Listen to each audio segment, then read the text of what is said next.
Yon, sa mga buyers na mahiling magtapon ng flyers, stop nyo na. Kasi alam nyo ba na baka ito pa yung magligtas sa inyo sa sakit ng ulo balang araw. Maraming mga buyers ang nagtatapon ng mga real estate flyers o brochure na iniisip na parang wala lang ito. Pero alam mo ba na pwede mo tong gamitin ebidensya pag nagkaroon ng dispute o misrepresentation sa property na binili mo? Lalong-lalo na kung nakapag-avail ka sa property na ino-offer sa'yo.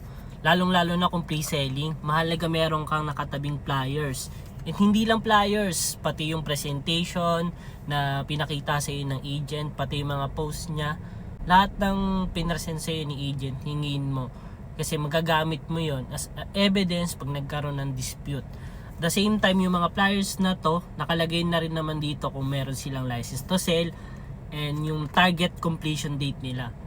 So, ito kasing flyers na to, bago to i-release, pinapa-aprobahan pa to ng mga developer sa DHSUD para naka-inline talaga sa kanila to kung kailan yung possible nilang target turnover. So pag na-delay, pwede ka na mag-file ng case. So yun, hindi talaga natin 100% may iwasan yung mga gantong klase ng dispute, misrepresentation, and late turnovers, lalo na sa mga pre-selling project. Kaya mas mahalaga talaga na handa tayo pag dumating yung mga gantong klase ng dispute, meron tayong mga evidence.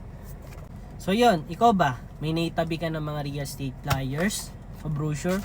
Kung wala pa, next time wag mo nang itapon. Kasi alam mo na, baka magamit mo to sa tamang panahon.